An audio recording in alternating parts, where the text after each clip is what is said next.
Howdy folks, my name is Bucket Fridge. I hope you're all doing very well today. Thank you so much for stopping by the channel. In today's video, we're going to hop into the newly reworked Death Knight tree, more specifically the new Blood tree. Got a lot of overhauls in the last tuning update with beta coming out. So after a little bit of housekeeping, we'll jump right into the new trees. Alrighty, just a little bit of housekeeping before we start. First, I'll preface by saying this channel is going to primarily focus on tanking. I'm going to be making a new video for all the updates we got for beta, which is going to be obviously the DH tree, the new Paladin rework, the new Prot Warrior rework, all the different tanks that have gotten tuning passes with this last beta change. We'll have a video about them. So if tanking is something that interests you, or if you're wanting to get into tanking, make sure to subscribe to stay tuned for all those videos. The other piece of housekeeping is that this is just my personal opinion. I always encourage all my viewers to go find as many content creators as you can and gather all the information that you can and then make the decisions that's best for you. That way you can have the best time playing World of Warcraft in the ways that fits your wants, needs, and desires. So with those things out of the way, let's hop into the talent trees.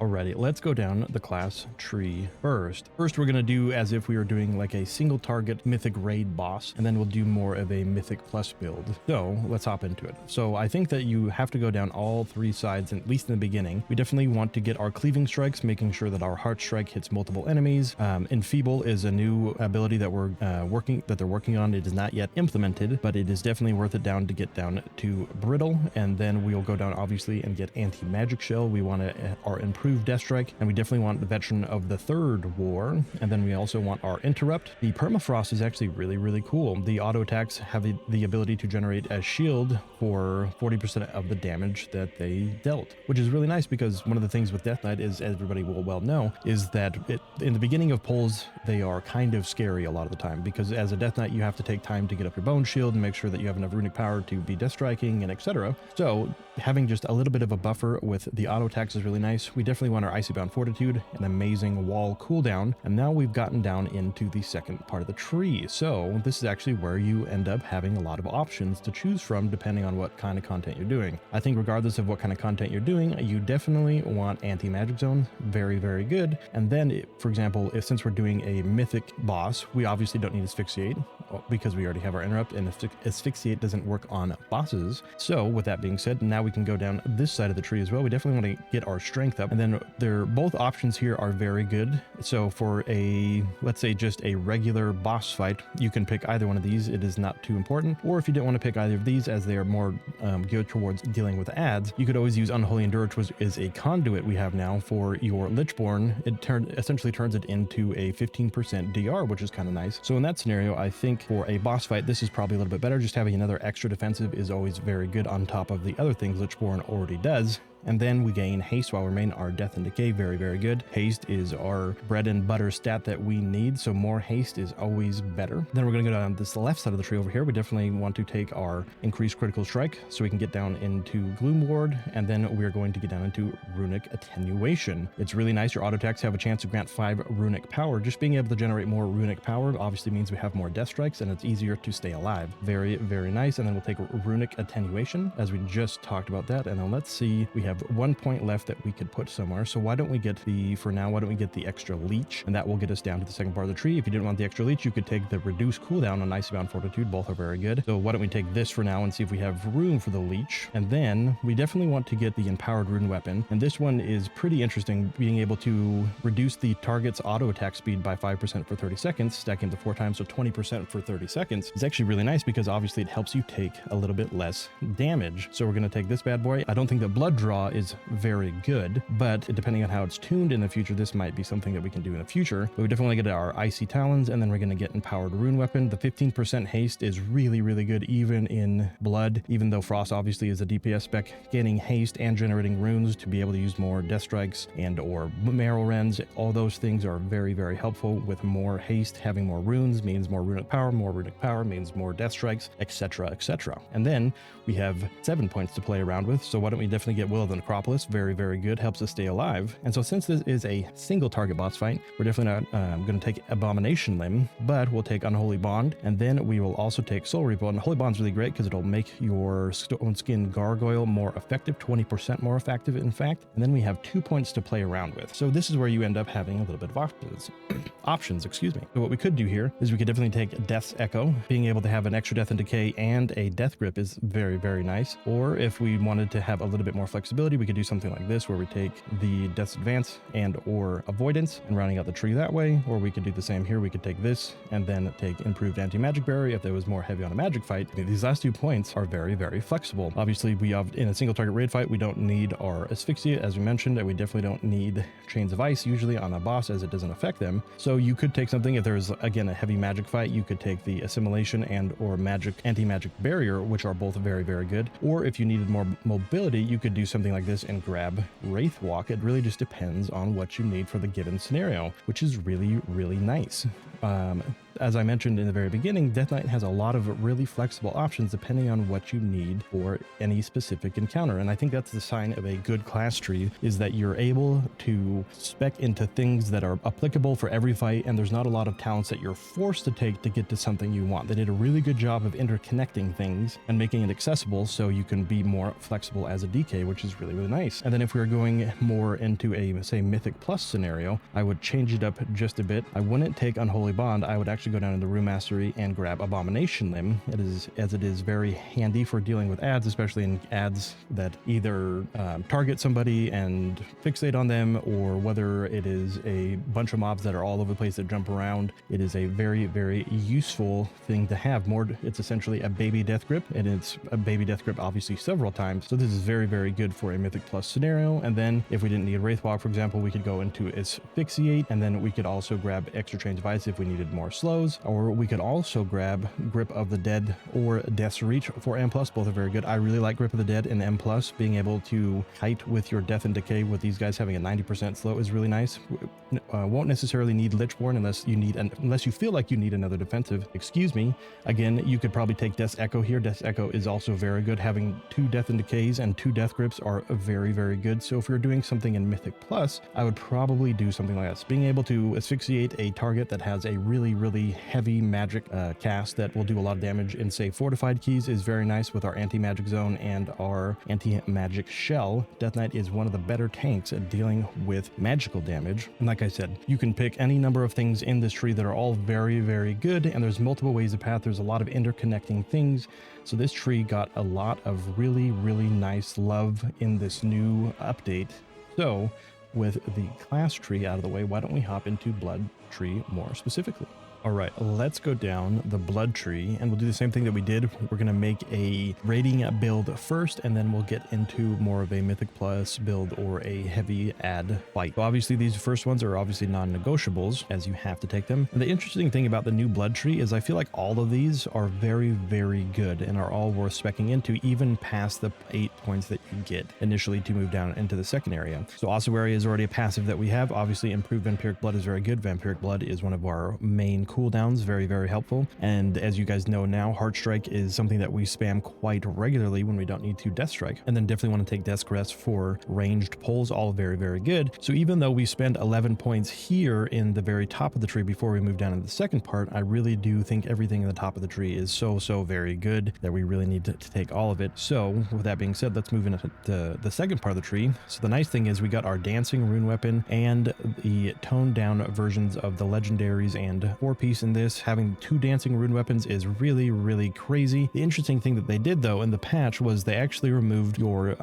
Heartstrike and your Death Strike, adding more time to the 2 swords that you'll be able to have, as opposed to now it is just the duration is increased by 8 seconds. So it's not something that we can keep up permanently. I'm sure that they thought that was probably too strong, and Death Knight, how they are playing on live, is definitely very, very strong for that reason. Being able to get full full stacks of Marrow Rend with just 2 Marrow Rends is pretty darn crazy. So I feel like even though this is a nerf from where it was initially on live, I feel like this is probably still a very suitable cooldown. Very, very, very good. So with all these, I still think you take all of these ones to mimic kind of how we play on live right now. Then I definitely think we take Hemostasis, very, very powerful, making sure that your next Death Strike is extra huge. And then we're going to take Blood Trigger. It's a really good opener, helps you heal in the very beginning, helps you get some threat. It's a very nice talent to have, and especially because, as we know, Death Knights in the beginning of pulls are usually pretty squishy because we don't have our Bone Shield up and etc. So just having a little bit of a buffer with Blood Drinker as an opener is very, very good. And we definitely want to take our Voracious. Healing more from our Death Strike is obviously our main form of active mitigation. Very, very helpful. And then I think we also increase the Foul Bulwark just because it is very, very good. If you have obviously 10 of your Marrow Rend charges, you have 10% extra life. That is pretty darn huge. And then we obviously want to take our Bone Shield, gives us extra haste. As we talked about, haste is uber important for Death Knight, as you want to be clicking your buttons more often, and the more haste you have, the better it is with the cooldowns, obviously. And then even though the Reinforced Bones isn't necessarily the best talent in the world, having 10% extra armor is extra damage reduction, obviously, which is very nice, but I think it's better than going down into Blood Tap. I don't necessarily think you need Blood Tap. I think it's still a fine talent to take, and also with Rune Tap, I think these are both fine talents to take if you felt that you needed the extra DR and or Blood Tap. But with Rune Tap, you can actually net less overall survivability using a rune for just some 20% damage reduction for 4 seconds, as opposed to using runes for either more Bone Shields or more Heart Rends, etc. So Rune Tap isn't always a necessary thing to take, nor is Blood Tap at the moment, as the rune regeneration in this tree is actually very, very good. And so we need one more point. So instead of speccing down into this side, we're just going to take the Reinforced Bones, as we are going to be getting slapped quite hard in a mythic raiding environment. Then I still think we take Tombstone. Tombstone's interaction with the Dancing Rune Weapon charges and getting more Marrow Rends and everything like that is incredible. Tombstone is one of my favorite abilities that Death Knight has, and I'm really happy to see that we're playing around it. Very, very nice. And then again, we're in a raiding scenario, so I would take the Heart Rend, and then I would take Purgatory. Again, the beginning of Mythic boss pulls are always very scary, and so sometimes, depending on the fight, you can die in the opener, and having a proc of Purgatory obviously is a way to ensure that you don't die instantly upon pulls. Very, very nice. Take this. You can also take this in Mythic Plus, which is very good, leaving us 7 points to play around with. So with the 7 points to play around with, since we're doing a single target, the Sanguine Ground is very, very good. You deal 5% more damage and 5% more healing while you're in your Death and Decay. And then Red Thirst is also obviously very, very good. Never before have we been able to get Purgatory and Red Thirst, at least not in my memory that I can recall. And then we have a few more options with 4 points left. So you could spec down into Umbilicus Eternus. I'm pretty sure I pronounced that correctly, but I don't know how much Blood Plague is really, how much damage Blood Plague is really going to be doing. And even though it does 5 times the damage, it might be something where you actually have to spec into this side of the tree over here to really make this talent point worth it. Obviously, Gorfine's Grasp is very good, but if this is a single target AoE fight, we don't necessarily need it. And then the interesting thing that they've added here, it has to do with Mastery. Mastery has not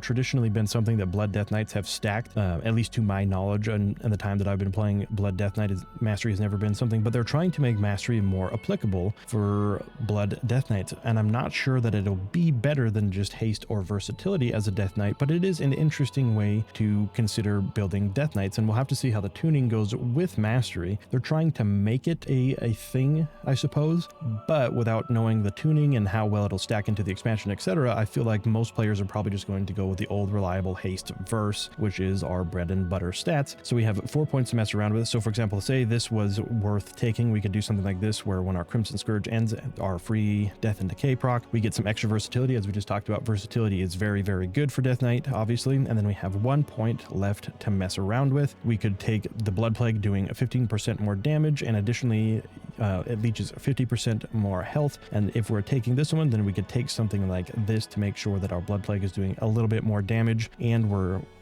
getting an Absorb, which is very, very nice. Absorb is really awesome on DKs, obviously, because your Death Strike still can heal you all the way to full, and then you will still have some of an Absorb shield. Sorry about that. That was hard to say. So with that, this is more like a single target raid build, something like this. Like I said, there's a lot of things that you could take. You could take Rune Tap, you could take Blood Tap, you you could take the extra runic power regeneration per hit, but with the build having a lot of rune regeneration already, we'll have an abundance of runic power, so I don't know this is always something that you need to take.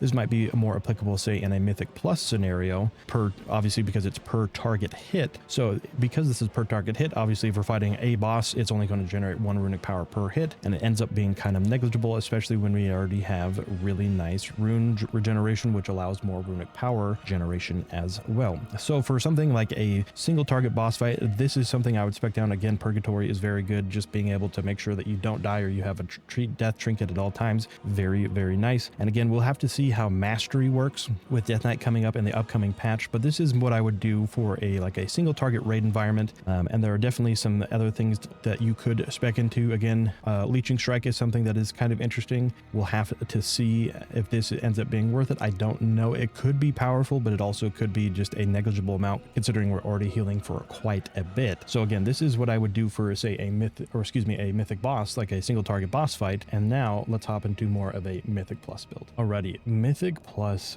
build. So going down for a Mythic Plus build, there is a few things that I changed over here on this side of the tree. Instead of going down into Soul Reaper, I'm going down into Abomination Limb. Again, just being able to pull targets to you and being able to get them in your Death and Decay is just very, very useful in M+. Being able to interrupt range casts, all those things are very, very applicable in M+ with your Abomination Limb. And it also grants Bone Shield charges, which again plays into our Tombstone and our other forms of use for our Bone Shields. Very, very nice. Then we took Grip of the Dead here, being able to reduce them. Their movement speed by 90% allows you to kite if you need be. And then we took Asphyxiate as well, as again being able to interrupt a ranged mob to keep them from nuking you if your anti-magic zone or anti-magic shell are down. All very, very useful. So those are the small changes inside of the actual tree itself. Again, if you didn't need some of the other things, you could take Wraithwalk if you felt that you needed more movement speed, and there's a lot of flexibility that comes with this tree. So just a few changes to the actual tree itself, but let's go down the blood tree itself. All right, so we obviously have these, again, non-negotiables. Again, I think even in M+, you want to take all of these. All of these are so very good. So even though, again, we're spending 11 points in the very beginning, I think all of these are worth taking. And then in M+, we obviously still want to take our Dancing Rune Weapon. I think regardless of any build that you're doing, this is just too strong to pass up. We definitely want to have our Hemostasis, and we definitely want to still take our Blood Drinker and Voracious, all very, very good. And then we have a little bit extra options here. So you could take Heartbreaker instead of Foul Bulwark, but I actually think you want to take both in this scenario. I think you want to take the extra improved Bone Shield. And so now we have some options. We have the Heart Strike heals you for 0.5% for each enemy hit while affected by Blood Plague. Again, I don't know if that's going to be a ton of damage, but if you're hitting multiple targets, this could be something that's more interesting, and you could spec down then into Blood Tap and then into Tombstone. But for now, I think we'll take the extra armor. Again, I don't know if this is going to net you a lot of healing. It could be good. We'll have to see how it works. But then instead of going down into Purgatory initially, what we're going to do is we're going to take our Tombstone, and then we're going to take Shattering Bone. Shattering Bone is actually really, really cool. There's even an argument to be made that if you didn't want to take some of the other abilities, say you didn't want to go down into Red Thirst over this way or down over this way for a single target raid environment, you could skip specking into Bone Storm but take Shattering Bone. Shattering Bone is actually a pretty significant amount of damage. This damage is tripled while you're in your Death and Decay, so this could actually be a pretty huge source of damage even in single target environments. So this could definitely be something you still even ran in a Mythic boss scenario, even if there's only one target. But because this is M+, this is obviously very, very good, and this Bone Storm is obviously a decent talent. It's not been the best talent in the world, but it's definitely a good talent for M+. And then we have 4 points left. I think in M+, having Gorfine's Grasp is very, very good. Being able to get the mobs stacked on top of each other, get them all in your Death and Decay is very, very useful. Then I think we definitely want to take our Sanguine Ground, being able to deal more damage and heal more damage, just always very good in a Mythic Plus scenario. Red Thirst, obviously, we know is very good. So we have 2 points left to play around with. So you could do something like this for M+, where you take Heartrend and Purgatory, just again as extra insurance for protection in the very beginning of your pulls. Or if you didn't want to take Purgatory and Heartrend, again, you could go down into Red Thirst. Red Thirst is also a very good talent to have. Just having more vampiric blood is always very, very good. 2-second reduction per 10 runic runic power spent, an incredible ability. And so for M+, this is more of the build that I would do for M+. Again, you can spec down into Heartrend and Purgatory if you are worried about getting exploded upon entering a pull, which is always the scariest part of a pull for a Death Knight. And again, something that's interesting to think about, I think we always want to take Sanguine Ground. Specking into this side of the tree actually is kind of interesting. When we gain some extra versatility up here, that could be something that we take as well. I don't know that that's better than a Red Thirst per se, but if you felt like you didn't need Gorfine's Grasp, you could definitely spec into something else that might be a little bit more applicable. You could always take Leeching Strikes to see how much this heals us for. There's a lot of really nice options that DK has. Again, I don't know how much the Blood Plague side of this tree is actually going to be applicable. I don't know if it nets specking down into this side and specking into the mastery portion of the tree either. I don't think that this side is going to be worth it. I think at least for now, until we can get our hands on the final tuning passes for Blood, I think that this will be something that usually most players shy away from just because there's so much good stuff in the middle of the tree. Obviously our Dancing Rune Weapon is incredible. This side, these 3 talents here are incredible. These 3 talents here are incredible, with Reinforced Bones being a little underwhelming. But if you didn't want to go into Reinforced Bones, you could always take Blood Tap if you felt that you needed more rune regeneration, and then go down into Tombstone and do it that way if you didn't want to take the extra armor. But again, I don't know how much Leeching Strikes is actually going to be healing you for, so there's a little bit of flexibility. And again, you could always take Rune Tap as well, but usually the general consensus is by taking Rune Tap, you're actually netting less overall active mitigation and overall healing. Our runes are obviously a very valuable resource for us, and so using it for 20% damage reduction for 4 seconds, maybe if it was longer than 4 seconds, this would be a little bit better. But I think just having more runic power, more runes to be able to click your more important abilities like Marrow Rend to keep your shield up, for using Tombstone for your Shattering Bone, etc., is a little bit more applicable. But again, Blood Tap is something you could take if you didn't want to take the Reinforced Bones. But having the 10% extra armor, I think, is very good in M+. Even though if it isn't incredible, it's still very, very good. So again, we could do something like this where you also take Heartrend, allowing our Death Strike to do more damage. Death Strike doing more damage is always good. So again, Death Knight has a lot of really, really flexible talents inside of the tree, its class tree, and inside of the Blood tree itself. It's really, really nice to see how much they've changed the tree, and there's a lot of interconnectivity, which is really nice, allowing us to path into things without having to take things we don't necessarily really want to take. But again, if this is an M+ build, this is pretty much what I would do for an M+ build. I'm actually really excited to try out Death Knight. I've been playing them on the beta a little bit, and they feel very strong, just like they do on live. I'm very, very happy with the Blood tree, and I can understand why after the initial passes this has gotten a lot more love, because it was kind of rough earlier. But again, the interconnectivity and all the wonderful things that you can get inside of any one scenario is awesome. You are very flexible, and having more options, I think, is always a lot better than not having enough options. So